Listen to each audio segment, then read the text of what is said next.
नमस्ते, मैं हूं सुरेश कुमार एकलवे और आप देख रहे हैं हिंदुस्तान न्यूज एंड टिप्स। जनसंख्या नियंत्रण बिल और समान नागरिक संहिता पर मोदी सरकार ने पूरी तरह कमर कस ली है। खबर है कि शीतकालीन सत्र के आखिरी में इस पर चर्चा की तैयारी कर ली गई है। इनमें समान नागरिक संहिता का मुद्दा भारतीय जनता पार्टी के घोषणा पत्र में प्रमुखता से उठाया गया था। अब लगे हाथ मोदी सरकार जनसंख्या नियंत्रण कानून पर भी कदम बढ़ा चुकी है। जनसंख्या नियंत्रण कानून को लेकर भाजपा के भीतर से ही सरकार पर दबाव है। खुद आरएसएस भी इस विषय पर सरकार को अपने इरादे बता चुकी है। इन दोनों ही बिलों पर अमित शाह की देखरेख में रणनीति बनाई जा चुकी है, जिसके बाद यह उम्मीद बढ़ गई है कि सरकार जल्दी ही इन बिलों को संसद में चर्चा के लिए पेश कर सकती है। इनको पास कराने के लिए एनडीए के सहयोगी दलों से भी बात की जा रही है। साथ ही विपक्षी दलों के नेताओं को भी विश्वास में लेने की तैयारी कर ली गई है।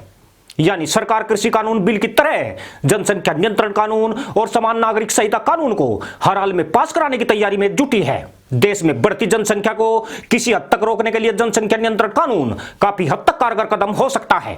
हालांकि कुछ लिबरल और तुष्टीकरण की राजनीति करने वाले दल इसे अपने वोट बैंक के लिए खतरा मान रहे हैं, मगर मोदी सरकार तमाम विरोधाभासों के बावजूद देश हित में यह बिल लाने का साहस कर रही है। जनसंख्या नियंत्रण कानून के मसौदे में कुछ ऐसे कठोर नियम जोड़े गए हैं जिनसे तेजी से बढ़ती आबादी में कमी आने की संभावना है।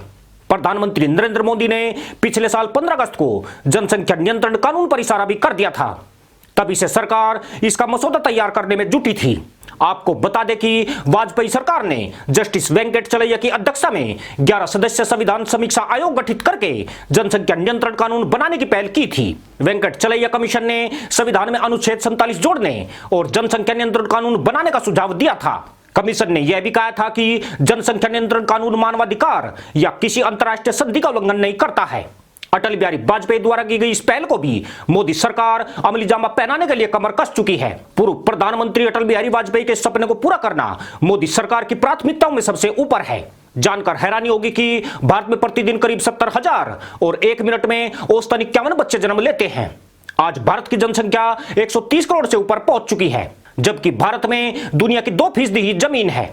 पीने योग्य पानी मात्र 4% बचा है, जबकि जनसंख्या 20% से ऊपर हो चुकी है। जबकि इस मामले में चीन ने जनसंख्या पर कड़े कानून बनाकर काफी प्रगति की है। चीन में प्रतिदिन औसतन 40,299 बच्चे जन्म लेते हैं।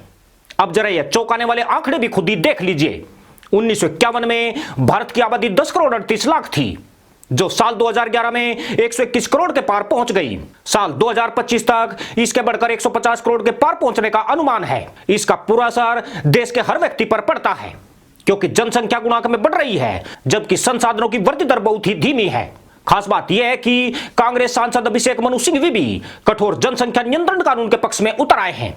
सिंघवी के पॉपुलेशन कंट्रोल बिल 2020 के तहत 2 बच्चा नीति का पालन करने वालों को चुनाव लड़ने, सरकारी सेवाओं में प्रोन्नति लेने, बीपीएल श्रेणी में सूचीबद्ध होने और ग्रुप ए की नौकरियों के लिए आवेदन करने से रोका जाए।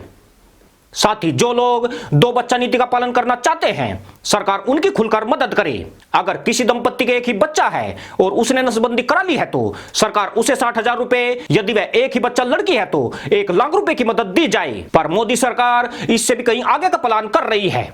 अगर कोई नागरिक जनसंख्या नियंत्रण कानून का पालन नहीं करता है तो उसका आधार कार्ड एक तरह से रद्द करने, उसे तमाम सरकारी सुविधाओं से वंचित करने और मताधिकार के अयोग्य ठहराने पर विचार हो रहा है। इसके पीछे मोदी सरकार का मकसद इस कानून को प्रभावशाली तरीके से सफल कराना है। देश में आज भी बहुत से लोग हैं जो देश हित की परवाह न करते हुए जानवरों की तरह बच्चे पैदा कर रहे हैं। इनमें से कुछ लोग जानबूझकर ऐसी कोशिशों में लिप्त हैं। कुछ लड़कों की चाह में जनसंख्या तेजी से बढ़ा रहे हैं। खास बात यह है कि इस कानून का समर्थन सभी समुदाय के लोग कर रहे हैं, जो कहीं ना कहीं मोदी सरकार के लिए राहत की बात है। पर लगता यूं है कि तुष्टीकरण की राजनीति करने वाले दल इस पर भी राजनीति करने से बाज नहीं आएंगे। इसका इशारा कुछ कट्टर धार्मिक लोगों के बयानों से महसूस होता है। आप जनसंख्या नियंत्रण कानून के बारे में क्या सोचते हैं और इसमें क्या बदलाव या कठोर नियमों की उम्मीद रखते हैं ताकि यह और प्रभावी हो सके? वीडियो के कमेंट सेक्शन में अपने विचार जरूर बताइएगा।